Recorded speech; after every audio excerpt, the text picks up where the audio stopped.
Okay, this is a book review. The name of the book is Born Fighting by Jim Webb. And I kind of read this book on a bit of a whim. I had previously read How the Scots Invented the Modern World by Arthur Herman. And I like Arthur Herman. He's the guy who wrote The Light in the Cave, which is a great book. And, you know, there's some pretty smart Scottish people. I think a lot of times people that live north are become a little smarter because they got a cold winter. They got to be resourceful to survive the winter. But, you know, the Scots, I didn't think had done that much compared to the English or even the Irish in literature. Walter Scott, Ivanhoe, was a good writer, but a little boring and predictable, I thought. I liked Bobby Burns, the poet. Okay, I liked Arthur Conan Doyle and Sherlock Holmes. I thought that was really good stuff. But anyways, I was a little bit, Adam Smith, capitalism. That's all well and good, but, Buswell and the biographer of Samuel Johnson, that's nice, but, I still wasn't that excited for it. And then I saw this book, and I go, well, I'll just check it out. So anyways, here's another title of the book. And I'm going to tell you, this book turned out to be extraordinary. It actually affected my thinking in a big way. How the Scots Irish shaped America. So he talks about the history of the Scots Irish, but I didn't realize there's so many famous Scots Irish people, including General Patton in World War II, Ronald Reagan, the great president, and many of the most prominent people in country music and in the military. They're rather extraordinary. And this guy, I think sort of typifies the typical tough Scottish guy. Because I know the Scots were pretty smart, pretty tough. They're like Ireland. My father's from Ireland. And the Scottish were always being hassled by the English, England. And they were also, they had to fight back. They're right in contact with England, so England is constantly on their ass, trying to steal their land, treating them very terrible. And it's rough country. They live in these mountain highland-like areas, many of them.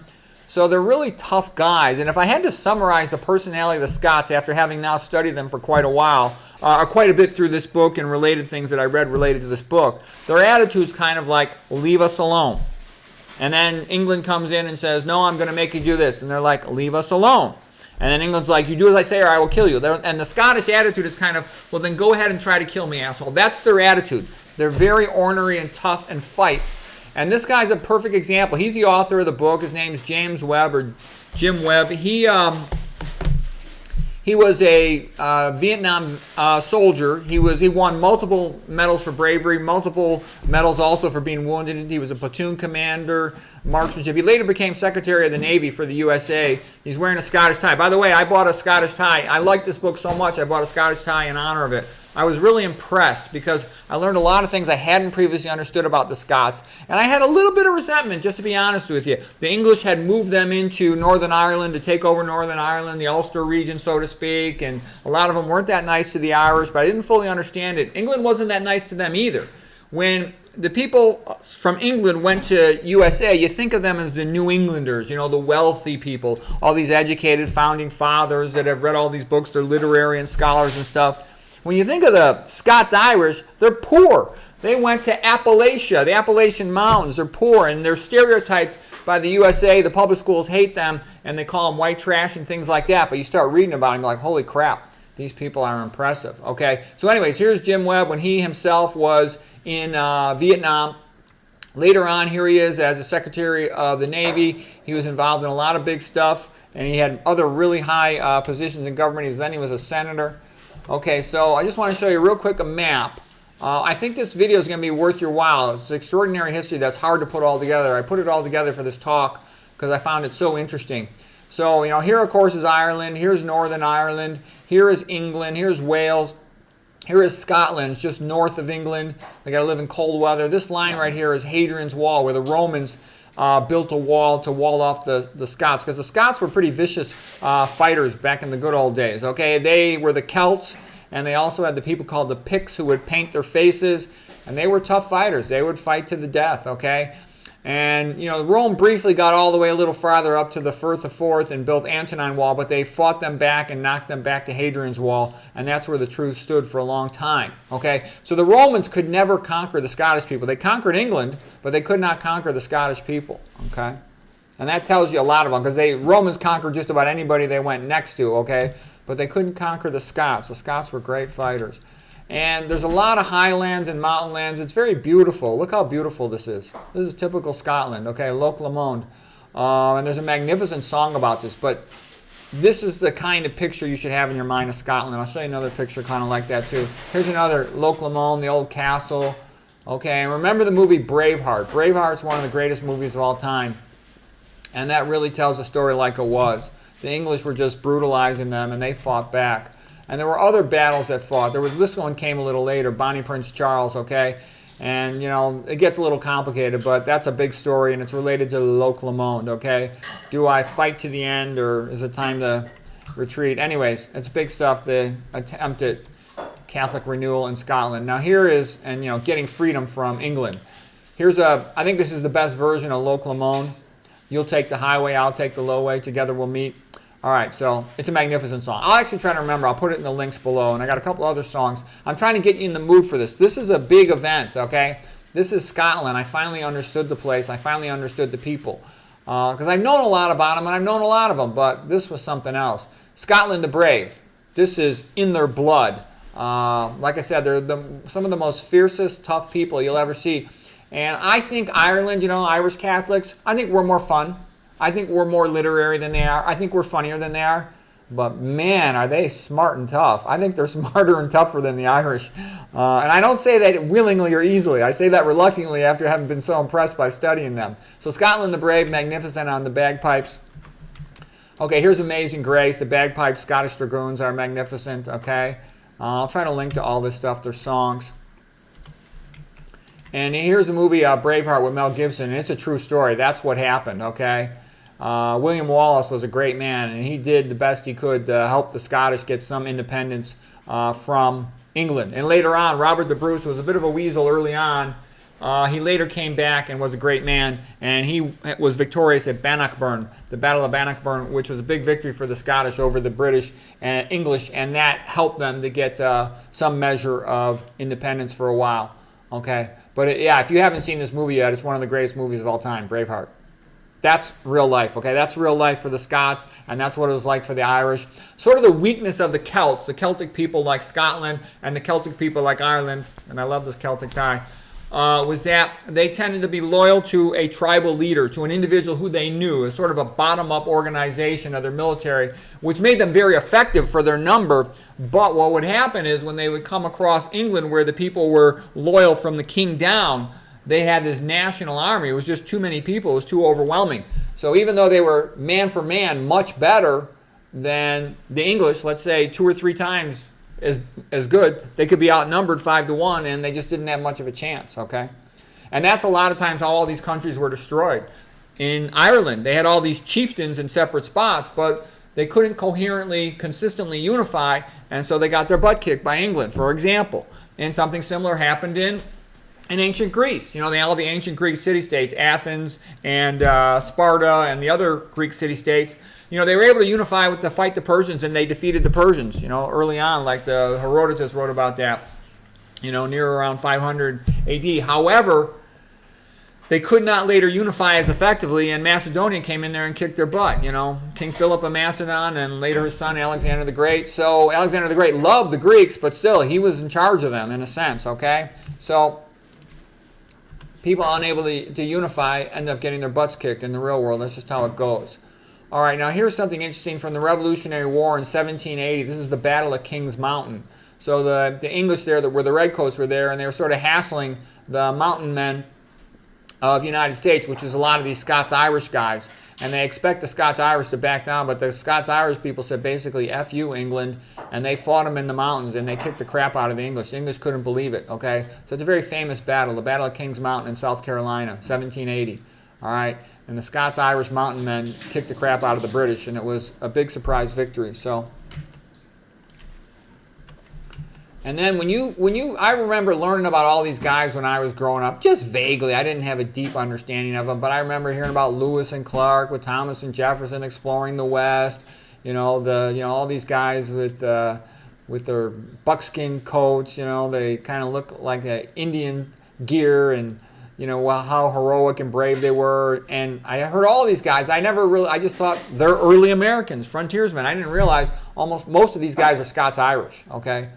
Lewis and Clark, Scots Irish guys, all right? And most of these other guys that I remember learning about when I was a kid, they're Scots Irish guys. Here's another painting of Lewis and Clark sort of exploring out west. Okay, here's like the biggest badass president we ever had was Andrew Jackson. And Jim Webb, he's a Scots Irish guy. Jim Webb says he is the most underrated president in United States history. When you first hear about him, he's kind of a scary badass. He was orphaned. He was a tough guy. He had to fight his way out of so many problems. And that's what this is about, the title of this book, Born Fighting. Yeah, the Scots would love to sit around reading a book, but they're not allowed to. And it's been kind of sad. They've been hassled the crap out of them, when they were getting hassled by England. And they come to the United States, and they're still getting hassled. All right, so the Scots Irish, they are very much of a get out of my face. Okay, they're very aggressive and tough. But you understand why. You respect them, okay? And he was a military hero. He was a legal hero. He was a presidential hero. This is one of the all-time great presidents, Andrew Jackson. And I say that based on understanding what he did, okay? Nowadays, they try to make you like some girly man scumbag who betrays the country, and they try to badmouth the guys who were the real patriots that try to help the country. Andrew Jackson did the best he could for the people of America. He was a populist president, and that's another reason why he's hated, because he supported the common man rather than just his group of cronies, so to speak. Here, okay, here's Daniel Boone by Chester Harding, this painting. Here's Daniel Boone, a movie they made about him. Another heroic frontiersman. Sam Houston, another heroic frontiersman. And there's a bunch of other ones. Davy Crockett, I'll show you a painting of him too. And so what I'm trying to say is, most of these heroic frontiersmen, when you look a little closer, they're Scots Irish guys, okay? And that's what I meant by they're tougher and they're more aggressive and they're better fighters than the Catholic Irish, okay? Catholic Irish did a lot of great things too, okay? I love Dagger John, the bishop in New York who built the cathedral and all that kind of stuff. There's lots of great things the Catholic Irish did too, okay? But the Scots Irish, man, they're tough, ornery son of a guns. Okay, here is Kit Carson, Wyatt Earp's another Scot Irish guy. Tons of these old-time American frontier heroes. They're Scots Irish, okay? And of military heroes, a lot of the biggest and the bestest. And I'm only mentioning a couple of them. There's way more than what I'm showing here. I don't have time to go through all of them. Here's Ulysses S. Grant, the leader of the North in the Civil War. Here's McClellan, another one of the generals of the Civil War. Okay, and there's controversy about him, but we're not going to go into all that today. Stonewall Jackson, okay, one of the best generals for the South in the Civil War. Jeb Stuart, another one of the great generals of the South in the Civil War. Okay, they did have a couple good writers. I forgot to mention Edgar Allan Poe was a Scots-Irish guy, and he was brilliant. He's absolutely brilliant poet and writer.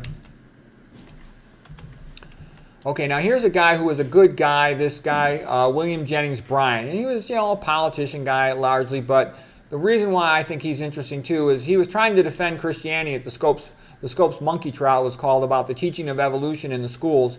And he ran into the atheist Clarence Darrow, who was a real smart lawyer. And basically Clarence Darrow kind of kicked his butt in the legal debate, which is unfortunate because I can tell you, the whole idea of atheism is to try to trick the public into thinking you come from chimps. Our chromosomes are totally different than the chimpanzees, okay? They'll talk about a tiny part of coding DNA and say, oh, it's so much like a chimp. BS, okay? We have totally different chromosomes. Our regulatory DNA is totally different than them. So, there's going to be overlap in DNA sequence because all life forms on Earth run glycolysis, for example.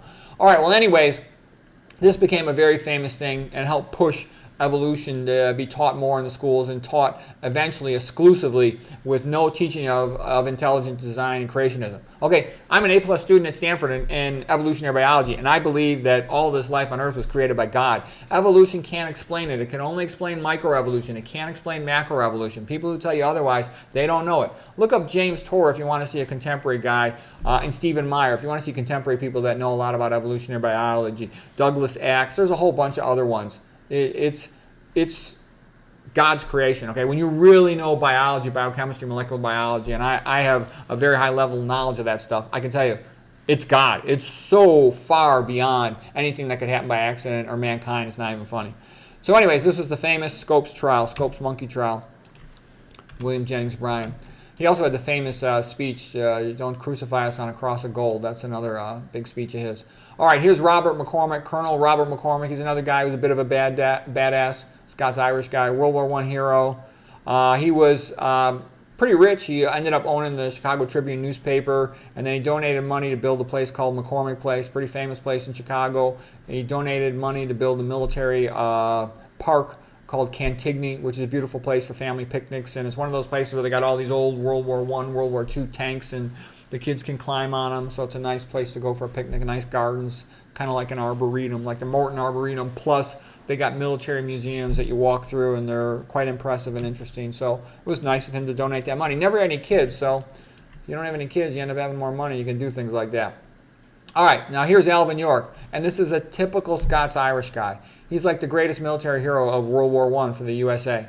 Okay, this guy, like almost by himself, captured, it's almost like something out of a comic book. He captured so many German soldiers and equipment from Germans. It's almost unbelievable what he did. But the Scots Irish were great soldiers. They're like the best United States soldiers. And again, I say that reluctantly because it's just true. The more you read about it, you'll see one Scots Irish hero, then another, and they weren't just brave. They were freaking smart and incredibly skilled. Okay, what he did was, it's extraordinary. Okay, you read about these other guys, you'll be so amazed by them. They're so clever and resourceful and so talented, it's not even funny. So this Alvin York, okay, the greatest USA soldier in World War I. And guess what? They had the greatest USA soldiers in World War II also. Here is a painting of Sergeant York. Okay, and these guys all around him, he captured so many of them. It's literally kind of amazing. Okay, they're like the main pioneers of country music. Don't get me wrong, the Irish Catholics also help with country music, but Scots Irish really pushed country music, and that tells you something about America. When you think of American music, the most American of music is country music. Okay, and that comes from the Scots Irish. So the Scots Irish, even though they get spit upon and criticized, they actually are sort of like the backbone of the United States. Okay, they're tough, proud, individualistic, nonconformist, fighting people, and that's kind of like a big part of what made America great. Okay, Jimmie Rodgers is a great singer. He's sort of considered by many the father of country music. Okay, and then right after Jimmie Rodgers is Hank Williams Sr. Okay, Hank Williams Sr., he's got lots of songs. I Saw the Light, okay? And that's what I love, too, about country music. It kind of comes mostly out of the church, Christian music, so it's really Christian music, most of it, but it's also comes out of the bars, out of the saloons, you know? This is a great album, Hank Williams, Pictures from Life's Other Side, and he's got all these great songs. I love them, you know? And a lot of them, they're about Christianity, about his appreciation for God. I Heard My Mother Pray Again. They're great. I own these albums. I love them, okay? I started listening to country music when I was in college because I hung around then with a bunch of guys all these wrestlers that loved country music, and I just started listening to it because they did. I didn't even know country music until then. I used to hear bad things about it. Okay, George Patton, greatest USA general ever. He's another Scots Irish badass guy. Okay, they have a very, very, very strong and proud military tradition. And here, here's Patton as a young guy, total badass guy in front of the World War I tank. Okay. Here's General Patton in World War II in Italy near Sicily. And I read biographies about him. I read histories about him. He's an incredibly impressive guy. Okay. And here's another military genius, Scots-Irish guy, Douglas MacArthur. Okay, those are the two best generals the USA had in World War I. In World War II. MacArthur and MacArthur said a lot of great things. He said, the main cause of war is undefended wealth. Okay, and so that's sort of what happens when, there's been all this push the last 40 years to feminize the USA, feminize the USA, feminize the USA. So you take this big wealthy country, and if you feminize all the men, then the place is undefended, okay? And that's kind of what's happened to the USA. It's just put itself up for the pickings to be ripped off. Because when I was a kid growing up, we watched movies like Patton on TV. We watched all this Davy Crockett stuff, and these were guys who were heroes to us, Douglas MacArthur. So it was macho and proud and strong when I was young, but I've seen how USA now is sort of feminized and confused, and the public schools have made all these kids total ignoramuses. They don't know their culture. They don't know their history. That's partly why I'm making this video for young people. They can get educated for free. Just watch my videos, and you'll know the truth about American history. The truth about Christianity. Okay, now here's another perfect example. The most decorated soldier of all World War II is this guy, Audie Murphy. Okay, and that's typical. That's not a coincidence that the most decorated USA soldier for World War I was Alvin York, a Scots Irish guy, and the most decorated guy in World War II was Audie Murphy, a Scots Irish guy. That's the standard pattern. That's how it goes. And according to Jim Webb, he says, of all the institutions in the United States, the most characteristically Scots Irish was the military. At least he said the good part of it, you know. And for example, he was a platoon leader, officer in Vietnam in the United States Marines. And when people think about the greatness of the United States Marines, what do? They think about the Scots Irish. Chesty Puller, Raymond Davis, okay? Those are the guys, big-time superstars in the USA Marines. You know, smart, honest, fair, skillful guys, okay? Heroic. That's what America needs, guys like this. Okay, here's Raymond Davis, another Medal of Honor winner, okay? Korean War. And then here's Chesty Puller, the great Chesty Puller. You know, one of the famous United States generals of all time, military guys of all time. Just a tough Scots-Irish guy. I read biographies of him when I was younger, and I was real impressed how heroic he was, okay? Okay, and then now a little bit about some other people of Scots-Irish descent. You know, like here's Judy Garland, the great singer from the Wizard of Oz movie. The author of the Wizard of Oz is another Scots-Irish guy. Jimmy Stewart, the great actor, Scots-Irish guy, and this is a magnificent movie. It's one of the greatest movies of all time, It's a Wonderful Life. So is The Wizard of Oz. They're magnificent. These are beyond good. These are sublime. These are masterpieces that people will watch for all time as the top-notch top-notch artistic creations in theater and movie. Okay, this is one of the all-time greatest movies of all time. I love this movie. This is what love and family should really be all about. That's what I wanted. My wife didn't want that, but that's what I wanted. That's what my childhood was like. It's beautiful. Okay, now here's another great Scots-Irish guy, Johnny Cash. Okay, I think June Carter is Scots-Irish too, in the Carter family of country music singers, but I'm not positive about that. And what does Johnny Cash say? He says, Jesus Christ is my Savior, and I don't care if you don't like it, that's a fact, okay? It's not a coincidence that the best music always comes from Christians, 99% of the time, okay? And I would say the Catholic Irish are better musicians than the Scots Irish. Don't get me wrong, there's a lot of great Scots Irish country music singers, Johnny Cash, probably June Carter, Jimmy Rogers, Hank Williams Jr., Hank Williams Sr., Dolly Parton, and a whole bunch of other ones. So I guess they're probably as good as the Irish, but the Irish Catholics are magnificent. I love them. The Wolfe Tones, the Dubliners, the Chieftains. I love all that Irish stuff. John McCormick. It's just in their blood, the Irish, to be great musicians. Okay, here's Ronald Reagan with Nancy, and he's one of the greatest United States presidents of all time. Okay, I was around when he was president, and I can tell you, California was so rich, it was richer than most countries, that college was free. You could go to college for free. The state was so rich. Nowadays, the Democrats have turned California into a third world crap hole. And then they want more power and more responsibility so they can destroy more things. No. You need a guy like this. Get a Scots-Irish guy in there, and he'll make things rich and profitable by creating win-win deals for everybody.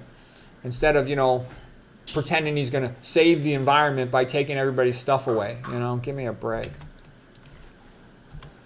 Okay, here's a good quote of Ronald Reagan. Freedom is never more than one generation away from extinction. We didn't pass it to our children in the bloodstream. It must be fought for, protected, and handed on for them to do the same. Or one day we will spend our sunset years telling our children and our children's children what it once was like in the United States when men were free. Yeah, that's kind of like what I am. Okay? I know how free America was when I was a kid. It's not the same now as it was then. You could talk openly. You could have an opinion. You wouldn't be hassled. Okay, nowadays you're hassled. You got all this political correctness. Just means promote communism. It's bullshit. Okay, you're not allowed to have an opinion. And they hate all. I realize who the Democrats hate the most. They hate these guys. They hate the Scots Irish. And that's sort of like once they got rid of JFK. That was sort of the takeover of the Democratic Party by the communists. And then they wanted to solidify their takeover by pushing out all these Scots-Irish guys. So like Jim Webb, when he was young, his family were Democrats, but they've been pushed into the Republican Party. So that's what they used to call them, the Democrat Republicans, okay? The Reagan Democrats, I'm sorry, is a better name for it. That's what that was all about, Okay, here's another picture of Ronald Reagan. He's the president who made families rich. I can tell you, all the old men we're talking about, they loved him. They're like, oh, since he came into office, we got so rich. You know, the previous guy just screwed everything up, but he made everything better for everybody. Here's Dolly Parton, you know, the great country music singer. And she's actually a really nice lady, too.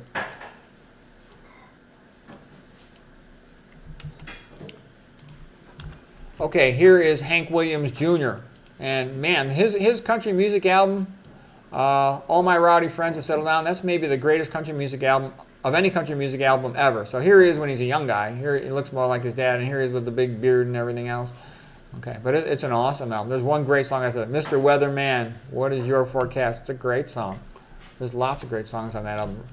Country Boy Can't Survive is an all-time sort of anthem. I would call that the anthem of the Scots Irish, A Country Boy Can't Survive. Here's Chris Christophe, another Scots Irish guy. And this is what I mean by they're smart son of a bitches. Listen to this guy. Vietnam vet, Rhodes Scholar, country music songwriter and singer. He's an impressive guy. Then they got one after another guy like this.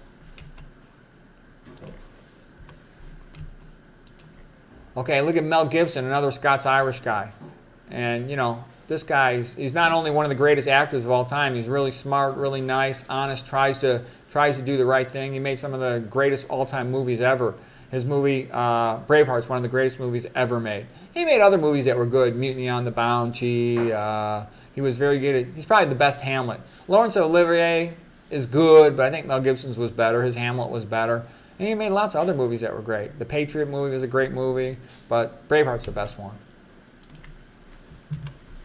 Okay, here's a Scots Irish guy I think a lot of viewers of my channel will know, John McDougall, the greatest doctor who ever lived, another Scots Irish guy. Okay.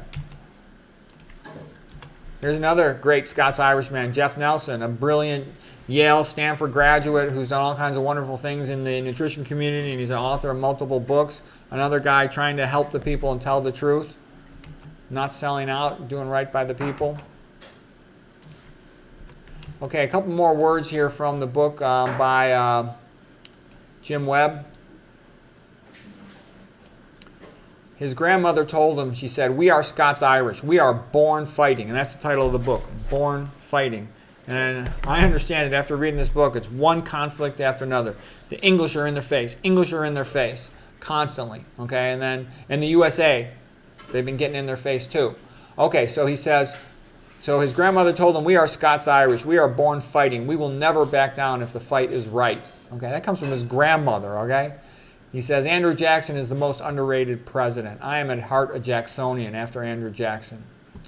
And again, like I told you, when I was young, I didn't really quite understand the Scots Irish. I knew that there were the English, you know, kind of hassled the Irish in Northern Ireland. I didn't quite get who the Scots Irish were or why they were there. They were sort of sent there to hold the territory by the English, but they were also treated like crap, not much better than the Irish.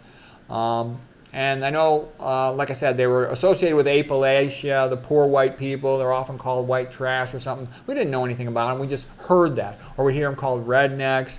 The English New Englanders, you know, the Puritans and whatnot, their ilk sort of looked down on the Scots Irish, okay? But like I said, too, I started reading all these military histories and biographies, and I'm like, holy crap, these guys are a bunch of badasses, all right? I mentioned some of this stuff already when I was doing the introductory stuff. Country music is the only genre of music in the United States that I would say in general is pro-military. The Scots Irish are very patriotic. They're very supportive of the military. Tons of their guys go there. They have some of the highest casualty levels. I think they always have the highest casualty level because they're in all these conflicts for the USA. We talked about the tragedy of the Celts, loyalty to a tribal leader rather than to a national leader. So they weren't able to unify, and they then get overwhelmed by national armies. Let's see, the Romans can never conquer them. Oh, a lot of them are Calvinists. So a little bit of a Bible-thumping, self-righteous attitude. John Ruskin was influenced by that, the great art critic. The main book they read was the Bible. A lot of them were illiterate or didn't read much anything else than the Bible. He says, Jim Webb, the motto of the Scots was, "Only the strong survive." And then another reason, like, why did he write this book? So he's a Scots-Irish descent guy himself, and he sort of noticed that the Scots-Irish were such a big, important part of American culture and history, but they were relatively unknown to people, including myself, and I'm a relatively well-read guy. So he wrote the book so people could know the truth about what had happened. And I've read a bunch of histories of Ireland, but they usually don't go much into the history of the Scottish people. I just knew about them here and there from, how England had mistreated them. Okay, and I'd known some individual Scots people who I had very high opinion of, but, that's about it. Okay, so here's another stuff by Jim Webb. The Scots Irish are very stubborn and individualistic. They are willing to fight. Nonconformity is in the blood of the Scots Irish people.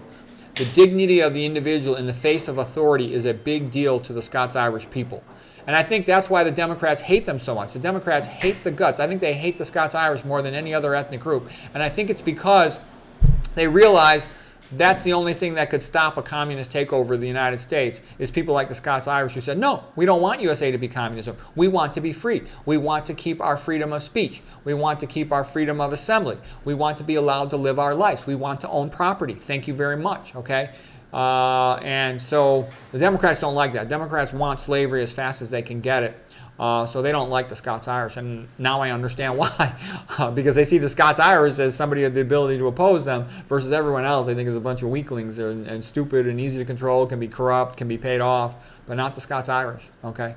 The theme song of the Scots is Scotland the Brave. Loc Lamont, I talked about that. I Won't Back Down, Tom Petty or Johnny Cash version. I'll link to some of these songs in the description below. 1730 to 1760 is a big time when lots of Scots Irish went to the United States. So a lot of them were here and participated in, the 1776 conflict against the British. They prefer to be called Scots Irish because Scots is short for Scotland, the country. They don't like being called Scotch Irish because Scotch is, the whiskey, okay? The Scots Irish were a central part of the USA Marines during their era of greatness. So I think that's all I've got. It was rather extraordinary. It gave me a real sense of the people. So I hope you enjoyed that. I thought it was real interesting.